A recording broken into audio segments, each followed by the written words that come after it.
Hey everybody, welcome to the garden. I hope you're having a great day. Shout out to the lemon and lime lovers and everybody in between. It's time for the market overview.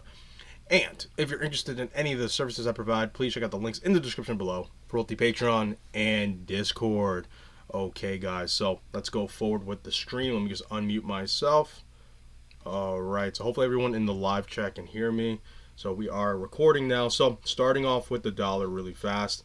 As you can see, had a nice drop over the last coming weeks to months, and now we're having a little bit of a pop up. And right now, the consolidation here is leaning bullish. So we do have some bullish implications here with this price action, which is not to be unexpected considering how much we've fallen.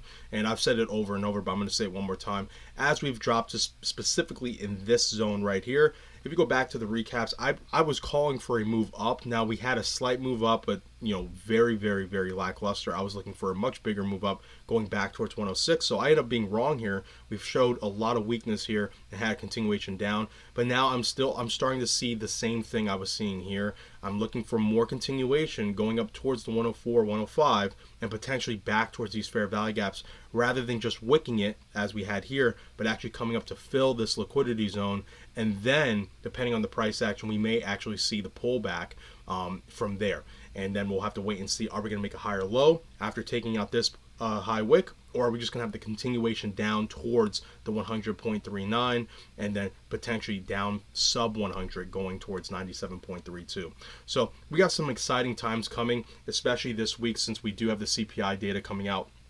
So we're going to get a lot of answers really, really early on, specifically on Tuesday.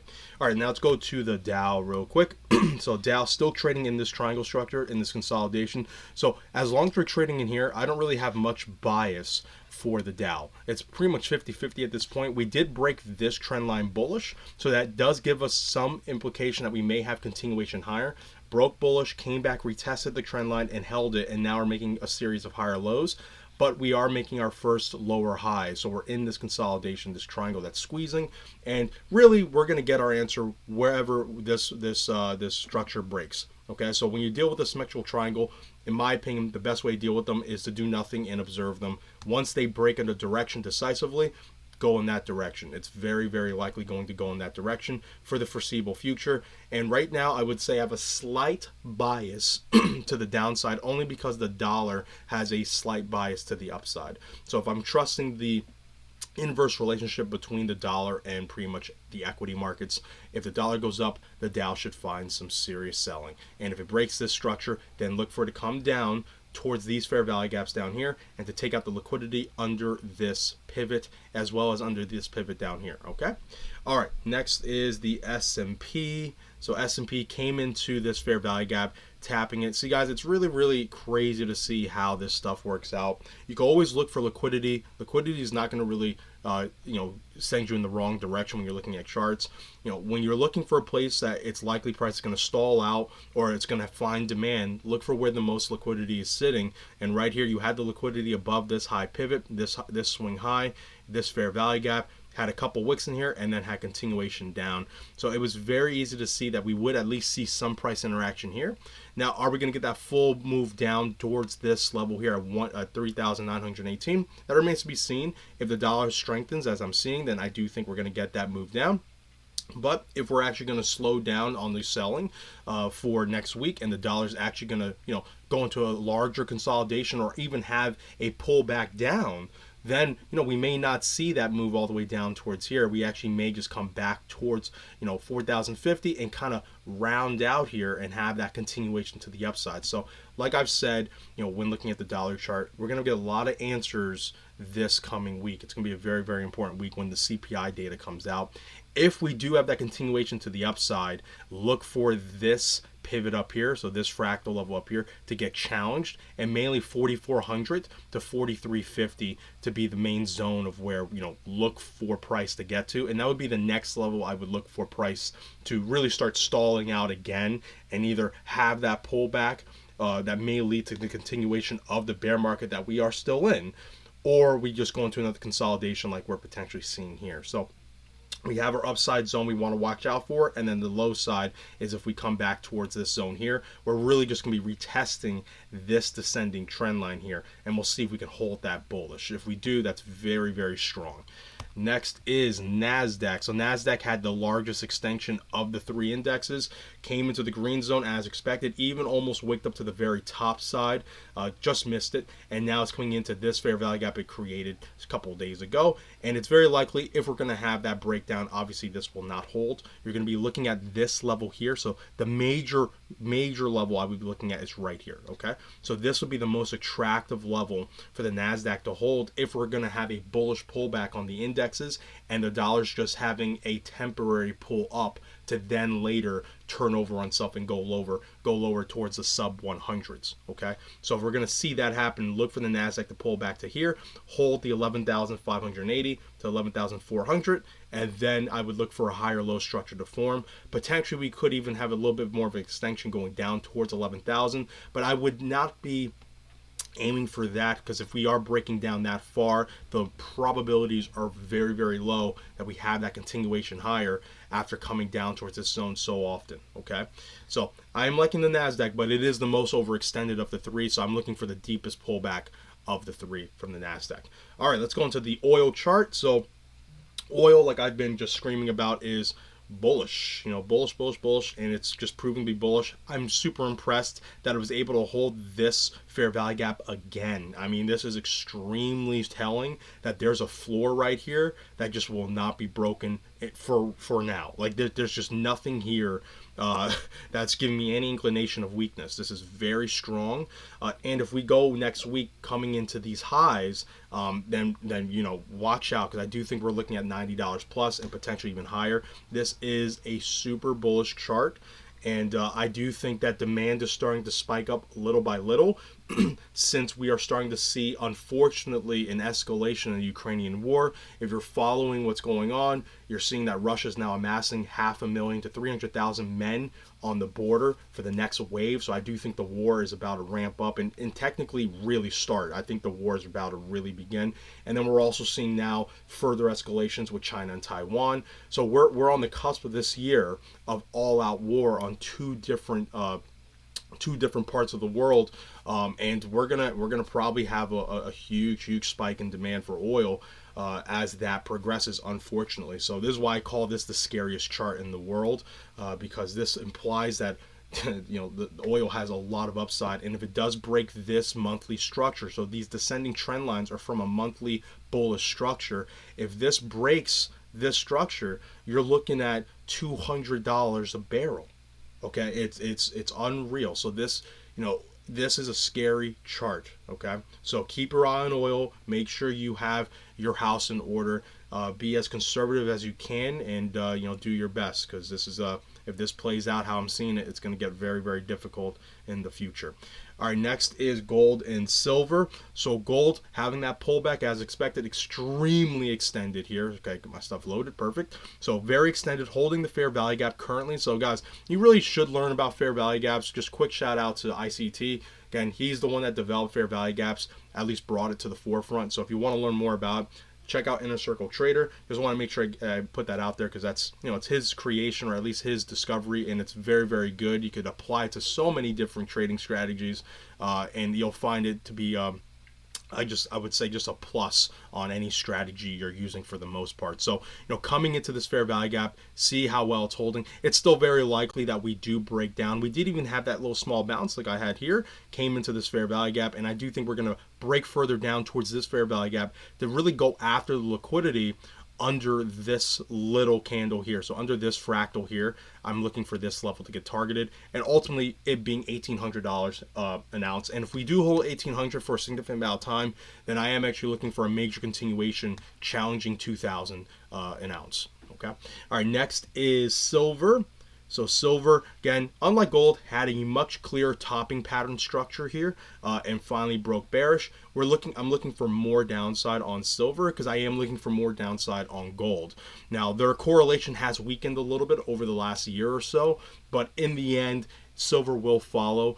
And I do think that silver will follow more closely to the downside, as there aren't that many tools to keep it higher, because if you're looking at silver in a vacuum, you would think that would be much higher price considering it has a lot more use than gold, at least industrial wise. But because of that use, there's a lot of forces that want to keep silver's price at a much cheaper level than even gold. So on the downside, watch for silver to have overextensions, and then on the upside, I would look for silver to really underperform, as we have seen.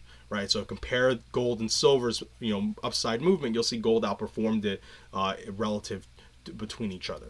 All right, now look for silver to hold this level here. I do think we're not going to just stream down unless the dollar strengthens extremely strong, extremely fast in the futures market that opens up tonight or tomorrow. But if we don't do that, we're likely going to hold this level. Probably have a consolidation that will eventually lead to a further breakdown back towards about $20 to $20.05, so $20.50. So I'm looking for more downside, but we are getting close to the levels of where you probably want to start reloading into your longs on silver. All right, next is Bitcoin. So Bitcoin, last but not least, on the overview. Let's see what's going on with Bitcoin. So Bitcoin's had a great couple of weeks, finally slowed down here at this nice little consolidation, and now breaking down from this, I would say, extremely impulsive move.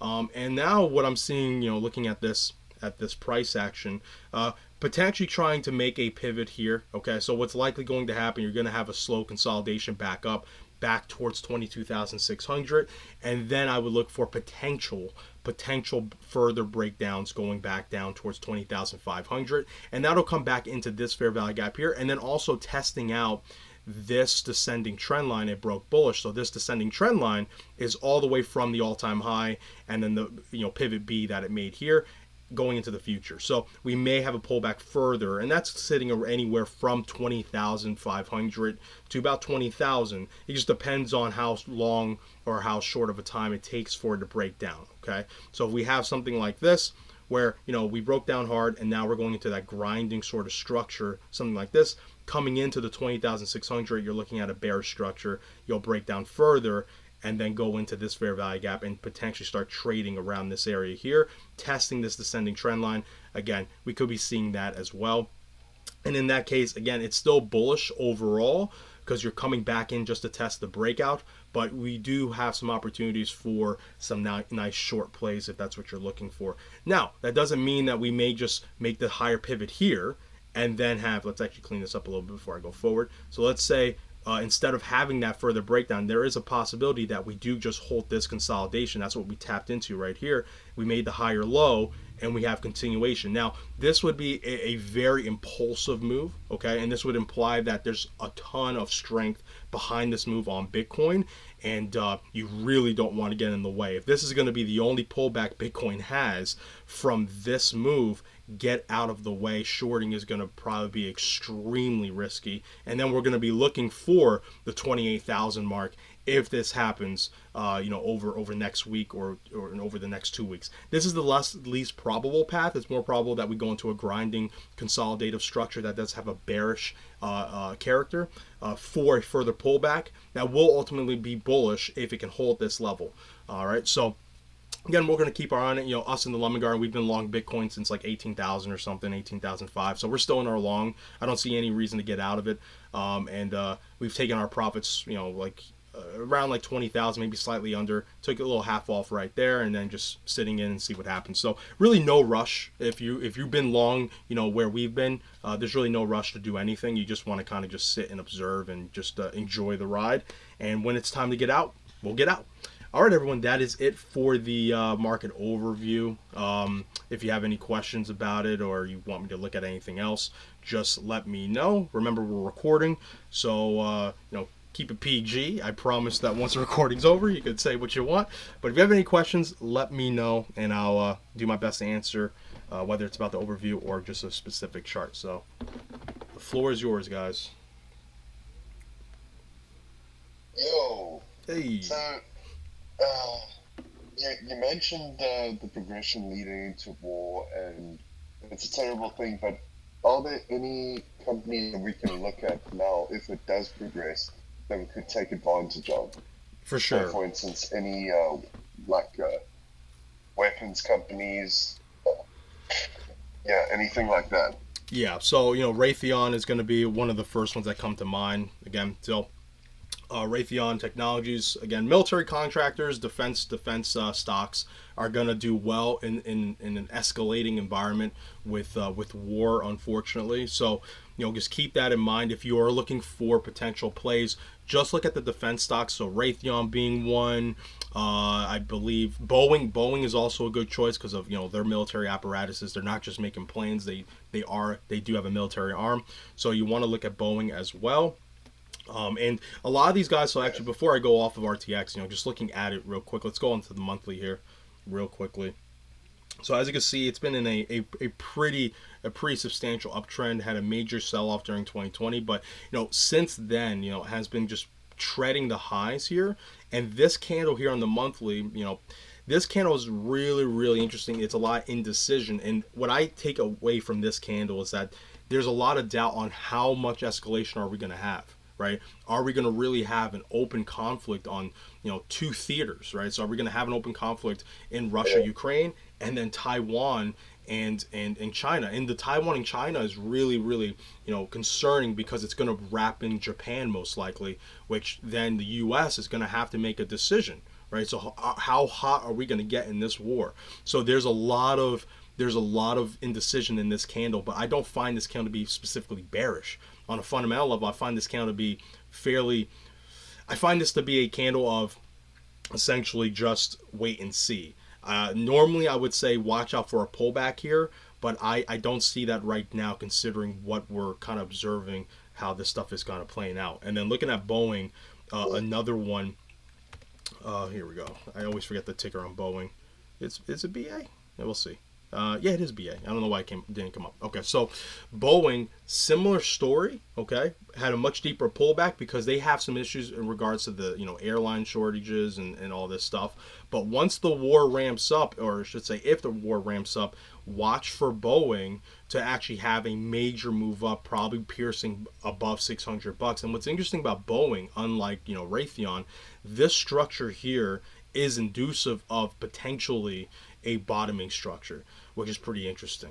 You have this. It is on the monthly chart, and I can already tell there's probably a bullish divergence here that's either played or on the verge of playing out, and then you also have it holding this consolidation here. This is potentially something massive brewing here if unfortunately we get a continuation into the war. If we don't, then this structure here to me is going to lead towards a breakdown further, going down towards like $80. But yeah, so defense stocks. Another one I like that it's very small is Kratos. It's a Kratos Defense Security Solutions. They're very, very small, but they tend to be a pretty nice sympathy play.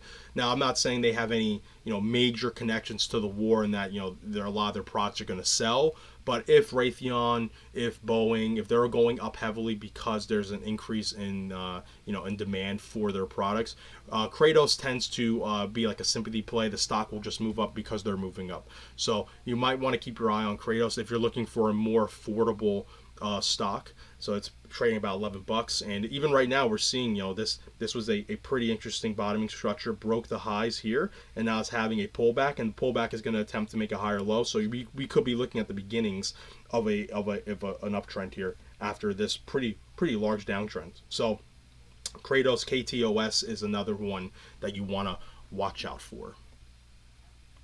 Yeah, and which company supplies the weapons for? Yeah, Lockheed is also a good one. I'll pull that up as well. Over shared Lockheed. Lockheed is looking And incredible as well. what about, is it Denel?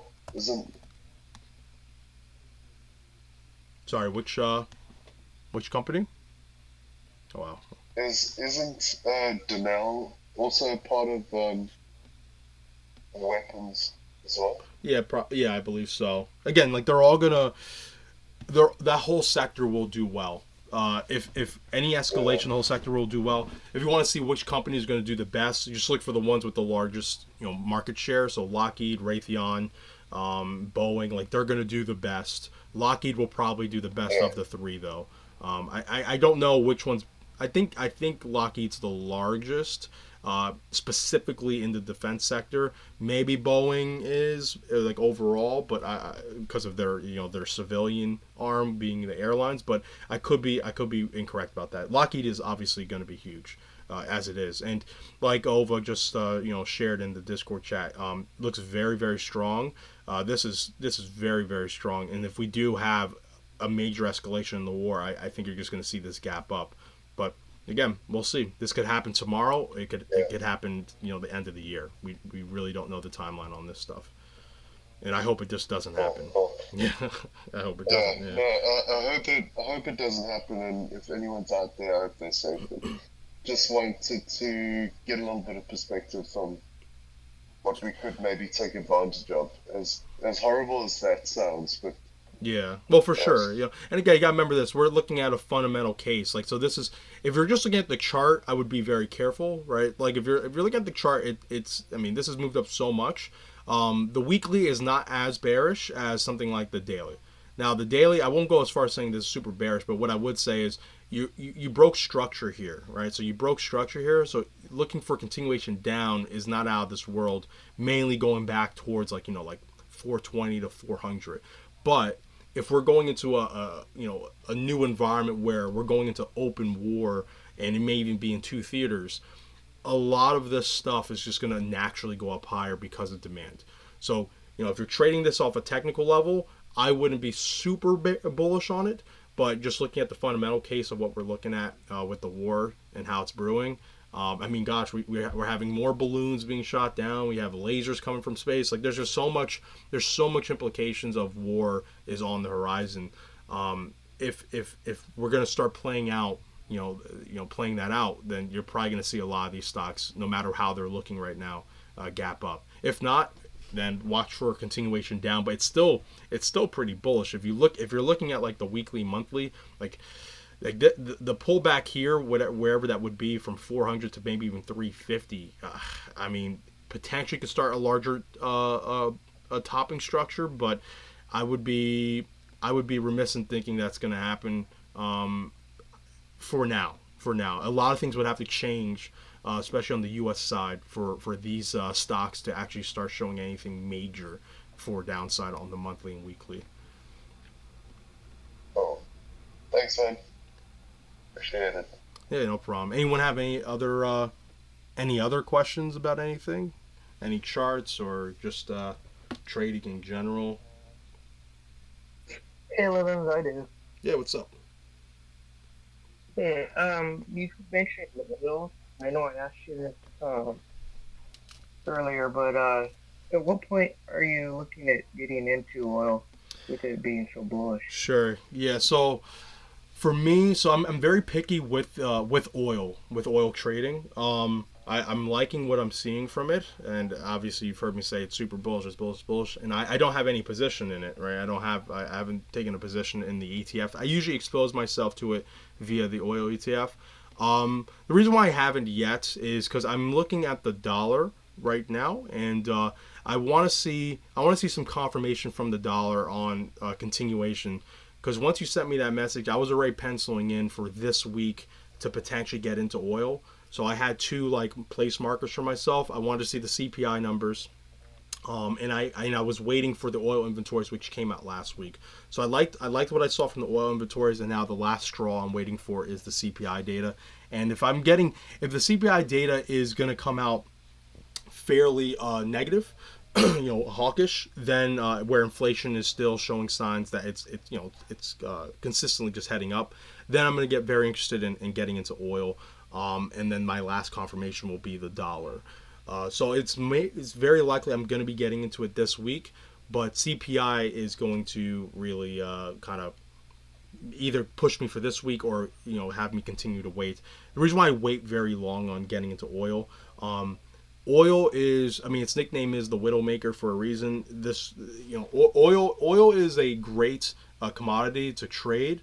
I mean, you're going to have a ton of liquidity, a lot of demand, but all it takes is one bad or positive message from OPEC or a major government in the world, and whatever you were seeing in the chart disappears, and you're going to something completely different. And if you're on the wrong side of it, there's no mercy. So for me, it's very, very important to take my time with oil, and I look for it to create structures. And this, to me, is potentially a bottoming structure that's forming in this bullish monthly structure. So I'm willing to let this break out even higher towards the 80s to then get in for the continuation towards the 90s plus. I do see it getting towards the hundreds, so I don't mind missing out a bit on the run if I have more confirmation. I'm just naturally more conservative when it comes to oil. I've had some bad experiences, and I've also watched some some bad experiences, so that's kept me disciplined on it. Cool, thanks. And then can you also look at the algo chart? Algorand, yeah. Let's pull that up real quick. What's Algorand up Thanks. to? So Algorand, let's see what you're doing here. Okay. Let's let this stuff load up. I think I have some drawings on here. Okay, there we go. So yeah, Algorand's still been in this rising structure. So I've had a couple live streams where I've said this sort of price action I'm not a huge fan of, right? I'm not a big fan of this price action, and you usually see this in crypto mostly, where it's like this really rigid rising price action, and it's like it's so strong within here. I can barely say it's grinding, but essentially I have a bearish inclination on it just by default. This sort of structure I do find to be bearish. As you can see, it's still respecting this. I drew this from this point to this point and pulled it out, and then from this point to this point and pulled it out. So all the price action when I originally drew this from here to here wasn't around. So as you can see, it's clearly respecting it. Came into this bearish fair value gap, tapping into the lows of this consolidation. So it getting denied here is very natural. We can actually get rid of this fair value gap right here because this one got filled. So if this plays out how it normally does, when you have rising price action in this way, you'll have the breakdown, and it'll likely break down not just towards 22.25. Like this will be the first level where you could see it make a higher low from this low here, but you may even get it breaking under this pivot low, mainly because you have to look for a level of liquidity that is attractive for continuation higher. Okay, because what I'm seeing here is the bears have control. The reason why I think the bears have control is look within this rising structure, who has to make more candles to move price the same direction, right? So like the bulls have like 1, 2, 3, 4 candles to move up, whereas a lot of times you're seeing the bears moving the amount of candles the bulls are moving up with 1 candle to the downside. So it's clear that the bears have more control here, just because it takes them less. It's less work for them to move price in this structure. So for me, that's a little bit of a hint of who is in control. And right now, it looks like it's the bears. So if this breaks down, I'm not looking for just 22.25. I'm actually looking for under here, because the liquidity is residing here from pretty much the consecutive candles here. So the imbalances here. To me, this looks way more attractive. And again, what does it create on a larger scale? It creates a higher low from this level here. Okay, so you're looking for a higher low from this level here. So you got to kind of train yourself to understand that when you're looking at pullbacks or pull-ups, you're building out something much larger, and it may be bullish or bearish in the short term. In this case, it would be bearish in the short term, but long term, you're looking at a much more bullish structure, where if you're going to play this short, you want to respect what you're potentially building. So when you get much more advanced at trading, you're going to be trading this structure, and you're looking to go short. But then once you get towards the zone where you think it's potentially a place where a higher low will start to form, well, what are you going to do? You're going to start flipping. You're going to close your short, and then you're going to potentially start scaling into a long. And that's how you get into those really optimal positions, right? And that's kind of what I did with, that's what I begun to do with ICP. So let me just go ICP real quick. Again, I don't think this is the low of ICP, but I've begun the scale in process with ICP, because we're looking at a potential higher low structure forming, okay? And we have optimal levels of where we can go to make that higher low structure. And ICP, it's much more clear, because you're looking, this is your point where you're looking for price to hold, ideally, right? So if price were to come, let's say we're coming up here and then price breaks down further, which is definitely a possibility, this is the zone where it's very highly probable, it's much more probabilistic here, that price will create a higher low structure from this consolidation down here. All right. So once you get into the point where you can start seeing where it's likely structures are going to start being built, the higher lows and then the lower highs, etc., you'll be able to get into much more optimal entries over time. So for Algorand, I'm looking for downside, short term. How low, remains to be determined. Again, it's all probabilities, but I would say first level, maybe look for 22.25, but ideally you want it to take out this low right here, this pivot low right here, and I would look for it to probably attack this fair value gap right here. It's a very small fair value gap, but this one's going to it's going to be most attractive to me. So I would look for that one here, and then look for a higher low structure to start forming. So some sort of doji, bullish engulfing candle around this zone, and you'll probably have a very high probability trade for more upside. Okay, hopefully I answered your question. Enric, can you talk about risk management? Yeah. So, I mean, I can. I just don't know if you have anything specific about risk management, but I'll just give you a quick explanation. So risk management is I mean, it's the most boring part of trading, but it is the most important part of it as well. Because, well, if you don't have good risk management, it doesn't really matter how good your strategy is, you're going to lose all your money. But I will say there's a couple things you want to keep in mind in regards to risk management. One, depending on your strategy, your position sizing is going to determine your risk. And what I mean by that is, so at the core of it, you won't want to risk more than 1 to 2% of your overall principal. Like that is like the golden ratio, I would say, 1 to 2%. Now, that doesn't mean you have to trade with 1 to 2% of your overall count. So a lot of people will think that, okay, if I have like a $10,000 account and I can only use 1 to 2%, that means I can only use $100 to $200. That's not true. What you can do is you can use 10% of your account. So you can use $1,000 of your account and then risk 1 to 2% of that. So depending on your strategy, you can really play around with your position sizing, and you don't want to really exceed, risking 1 to 2% overall of your principal.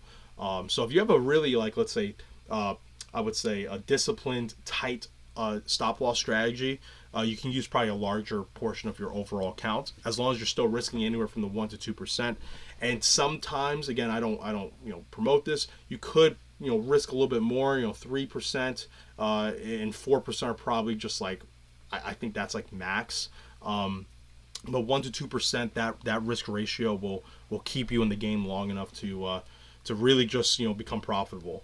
You could flip a coin and take trades with a 1 to 2% risk, and you're probably going to make money. So there's really no excuse, in my opinion, for not being profitable if you have good risk management. You will be profitable if you have good risk management. Will you be optimally profitable? Probably not. Like there are some strategies that are more optimal than others, but if you have good risk management, you will make money.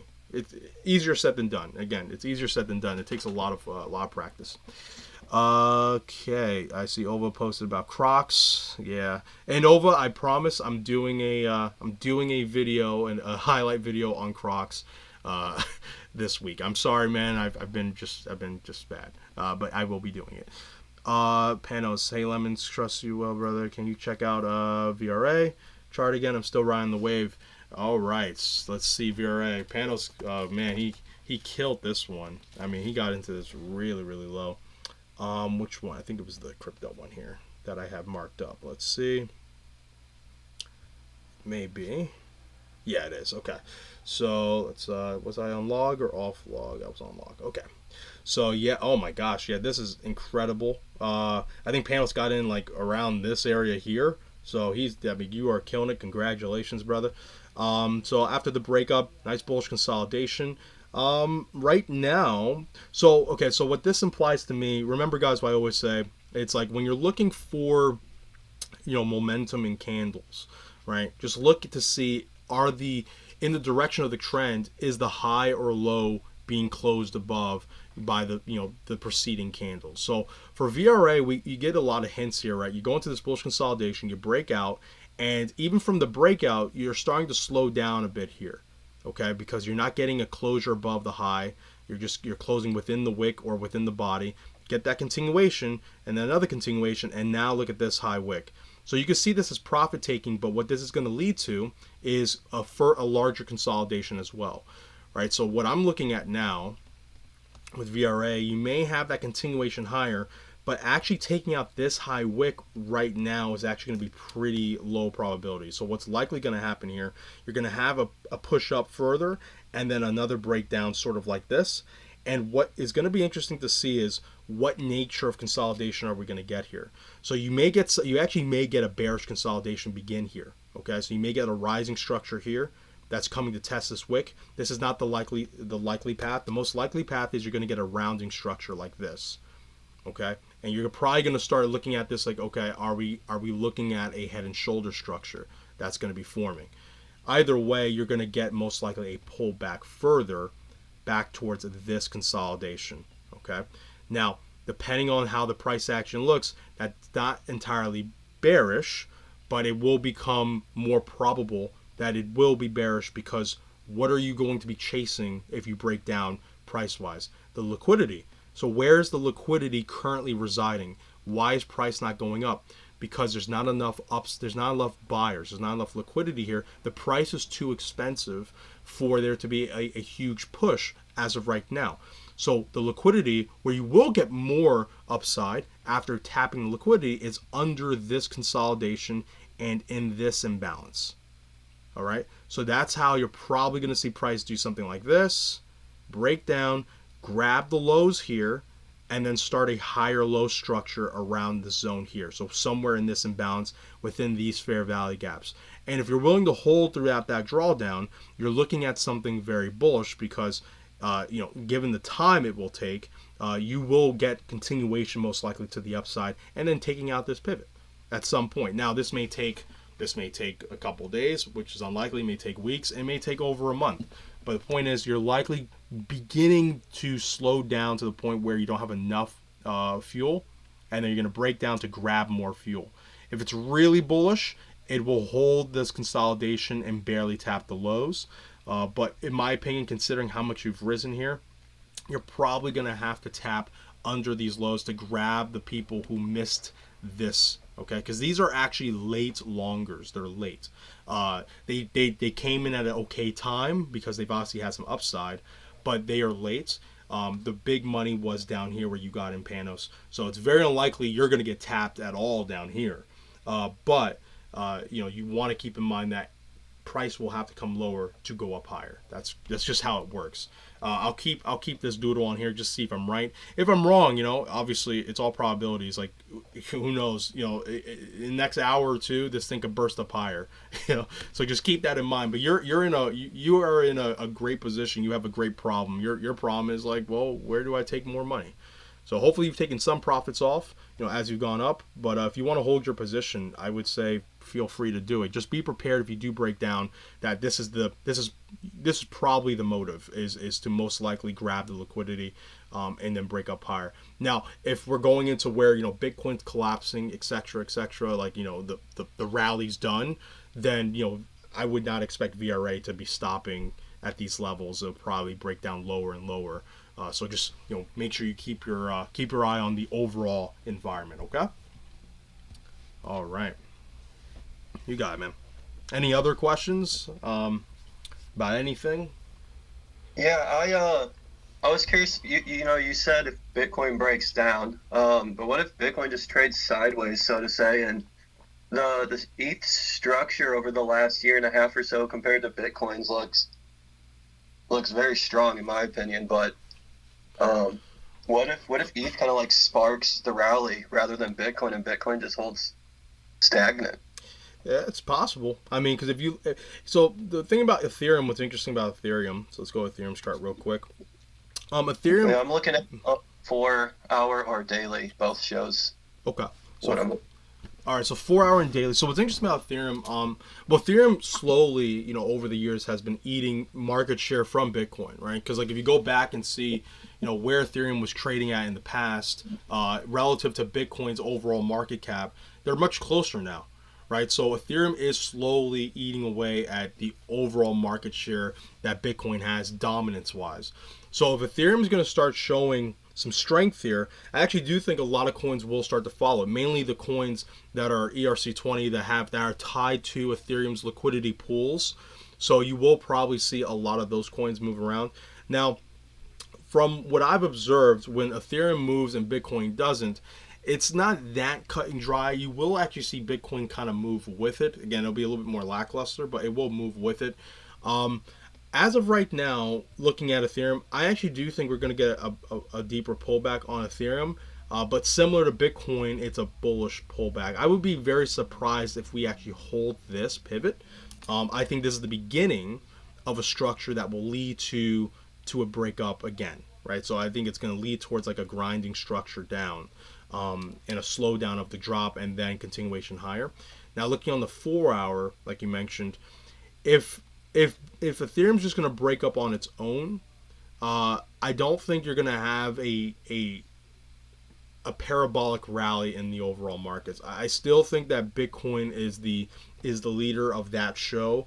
Where if Bitcoin goes up 5%, I do think you're going to see, other coins up, 10, 15, 20, 30%. Whereas Ethereum, that may be up, 5, 8%. I do think you'll see the rest of the market up around that or a little bit less. Again, that's just my opinion. We don't really have so much evidence of that happening. I think last year there was some evidence where you saw Ethereum being relatively strong compared to Bitcoin, but it wasn't really enough data for me. I still view Bitcoin as the head of the markets and leading the markets. And to me, this last rally was kind of evidence of that. It broke out of its wedge, and the rest of the markets broke out with it. So I don't think it's Ethereum's going to have a major right now going to have any major influence on the markets. It may in the future as it continues to eat the market share and the dominance of Bitcoin. Then it's going to start to flip probably. Looking at Bitcoin though, is Bitcoin just going to go sideways? I'm going to say probably not. Now, of course, it can, like I've said, over and over. It's all probabilities. Anything could happen. I'm gonna say it's unlikely, just because of how strong of the rise we've had here. Now, I do think that we can continue to go sideways in here, kind of like this, because I will see this as a bearish structure to break down, to grab more liquidity. So kind of like I went over with VRA, there's just not enough buyers up here right now to entice more money to come in. Because I'm under the impression that smart money bought in essentially where we got in, and we've sold. And I'm going to put myself in the same category as smart money. We've sold very little of our position. Like we've taken some profits here and there, but nothing crazy. And I don't see smart money selling very hard right now, because the probabilities of more upside is very, very high right now. It's very likely that after we have either this consolidation within this fair value gap or that breakdown, which this is more likely that we do break down. This is the more probable path, that we will eventually then get that higher low and then see a move higher and then get towards the zones where it is far more attractive to close out the positions open down here, right? So to close out around the 26, 7, 28, potentially even towards the 30. So as close towards this consolidation as possible is where, in my opinion, smart money is looking to close out their longs and potentially start building out, short positions. Ethereum is going to be same thing in sense like $2,000 is going to be the most attractive for Ethereum. Now I don't know if it'll actually get there. For me, it's 1,800. 16 to 1,800 is the most attractive area for me. If I was long, that's where I would want to short it. Close the long, and then 2,000 plus is where I would want to short it. So I'd be very happy closing the long around this area here if I were long, and then I would look forward to get towards 2,000 plus to begin a short position. But again, we'll see. Hopefully I answered the question. I'm not too sure if I did. Kind of. I think I asked the question wrong. So, on Ethereum, we hit a low before Bitcoin hit a low. So Ethereum's been trending up longer than Bitcoin has been trending up. So I was just that's where I thought, Oh, I that see. maybe they're more bullish, accumulation on Ethereum than there is on Bitcoin right now. Oh, I see. This, yeah, the speed at which the levels are being formed. Right. It's hard to say. It's hard to say. Like, I mean, you could probably go on chain analysis and look to see are there inflows from Bitcoin into Ethereum. Maybe. I will say it's a little bit easier just to move Ethereum. Like, it's just easier because it's smaller. So it takes less money to make those lows, to make those highs. So it's just the rate at which things are happening. Like, let's put it this way: if Bitcoin were to break down 10%, I don't think Ethereum's lows hold. Right? Like, I don't think they'll hold. Like, I think Ethereum will just break the lows it made, even if it made it faster than Bitcoin, or the highs. If Bitcoin were to rally up 10-20%, Ethereum will do the same. It'll just break whatever. Because that to me is more evidence that Bitcoin runs the show, because no matter what Ethereum does, Bitcoin can break it. And no matter what no matter what, no matter what Ethereum does, Bitcoin can break it. And no matter what Bitcoin does, Ethereum can't break it. Because if Ethereum were to, let's say this, if Ethereum were to drop 20%, do you think of Bitcoin's dropping 20%? Will Ethereum drag down Bitcoin? I doubt it.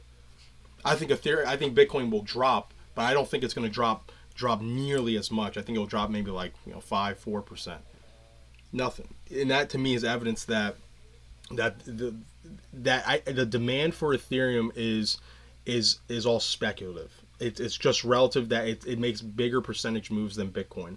I don't see any intrinsic demand for it beyond that right now. That is true. Yeah, That is bottom line. The yeah. bottom line is it's you know I could be wrong Bitcoin is though. cool in sense and Ethereum is speculative. I mean, they're both speculative, but yeah, you're right. Bitcoin's story is more mature right now. Like, it's just more mature now. Like you just said, they're both speculative, but Bitcoin's story is more mature. Ethereum's potential is much larger.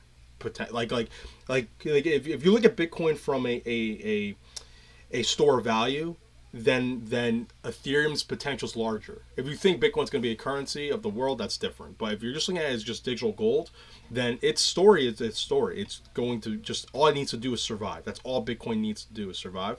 Whereas Ethereum, their potential is Microsoft, right? Like, they want to be like the blockchain version of Microsoft. So it's like that potential is massive. So you're buying into that potential, but right now that's all it is. It's just potential. There's no real use case beyond the potential right now. And anyone can say whatever they want about partnerships, etc. Like, yeah, it's fine, it's true. There's a lot of all these coins are, the potential out the wazoo. We could be in the cusp of, this is the stuff that's going to take down Google, Amazon. It's like it's gonna change the world, right? But that's not today. That's not today. We don't know. That's way down the line. And a lot of them that may do that, we may not even know their names. We may be just looking at the crew that brings the real winners in. We don't know. But the point is, it's like, it's all speculation right now, and I would treat it like speculation. And then if you're going to invest in the potential, knowing that 99% of the coins you believe are going to work won't. And if you do that, you're probably going to be in a much better place. If you think everything's going to work, that's just, it's you're just asking for yourself for emotional pain. It's going to be rough. Wow, Bitcoin broke above 22,000. It's very nice. Anyone else have any questions? If not, I'll just end the recording here, and then we can just chill out. But if you have any questions left, then I will happily answer them. Going once. So, Nope. well, What's up? yeah, for high time frame bias, what would be your main method of watching, like macro? Like, is it news? Is it early waves? Like the biggest bias, yearly, monthly? Sure. So I don't really go beyond the monthly. Like, I have looked at a yearly chart or a quarterly chart. That's fine as well. I don't see. I don't really have a. There's not for me like the way I'm trading. At least right now, there's no reason for me to look at anything beyond the monthly. And the monthly is mainly just like you said, it's for the macro bias for the most part.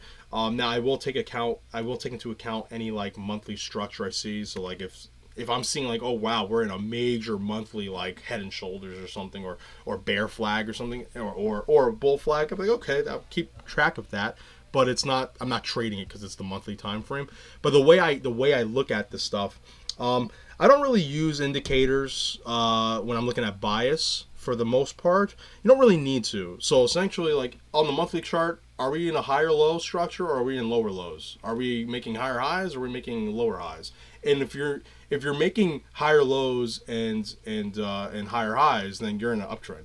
If you're doing lower lows, lower highs, downtrend. And if you're not, right, and this is what I don't understand why people don't really take this into account. If you're not doing that, so if you're not making higher highs, but you're making higher high than higher low, and then you're making lower lows and then higher lows, you're in a consolidation, right? It's that simple. So when you're looking at a monthly chart, it's really simple, in my opinion, to see bias, because you're only going up, down, or sideways. That's literally on the monthly chart. Now, how you're gonna put that into your trading depends on your style. So if you're a trend trader, right? So let's say you're a trend trader that's using the daily chart. So you see on the monthly, oh wow, we're going down on Bitcoin because we're making lower lows, and we're in the process of probably making a higher low, a lower high. So if you see this as potentially going to be a bear market rally, you're making a lower high from the all-time high. Well, then you know, okay, my bias should be to the downside. However, the monthly is saying, hey, we may actually have some upside because this monthly candle is extremely bullish. So the implications are upside movement short term on the monthly. So short term on the monthly can mean anywhere from 1 to 6 months. So that means on the daily, you're going to be using your system, whether that's moving averages, price action, Ichimoku, whatever. If you're a trend trader, like, okay, I'm going to look for some upside targets, and then my monthly levels are going to be my red zones. So if we get to this level on the daily chart, which is a monthly bearish fair value gap or a monthly resistance zone, whatever you want to use, there's your bias to understand that, okay, the macro time frame is now telling me, okay, we're likely going to start going bearish. We're gonna start going bearish. I should start changing my point of view short term. Look for opportunities to go short here, where I should be looking for opportunities to go long here. So you're gonna it takes some training, but essentially, is it going down, up, or sideways on the monthly? And then if you're gonna use the weekly or daily, obviously use that to your advantage. So if you look for upside if it's going up on the monthly, look for downside if it's not. That's pretty much it. Yeah, that's pretty much it. And again, you don't even need to do that. So just real quick, if you're wondering like how to become profitable, like you don't really need to know the bias of a super high time frame. What you'll need is whatever time frame you're trading and whatever system you're doing, just follow that system with proper risk management. Because if you do that, it won't really matter what the bias is to the upside. Now, what'll happen is you'll be profitable. You may not be as profitable as you would be if you knew the bias to the upside, but you'll still be profitable.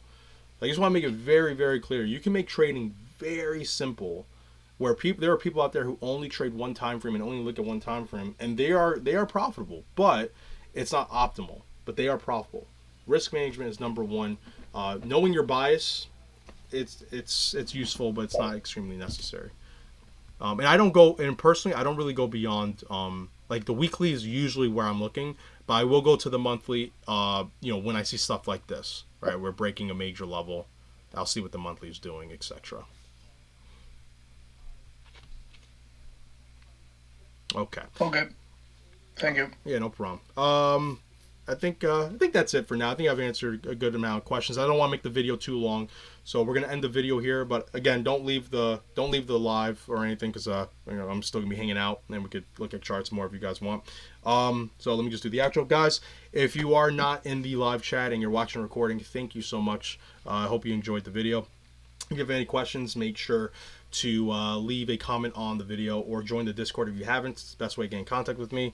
And remember, be patient, be vigilant, and be nimble. I love you guys. Take care. Bye.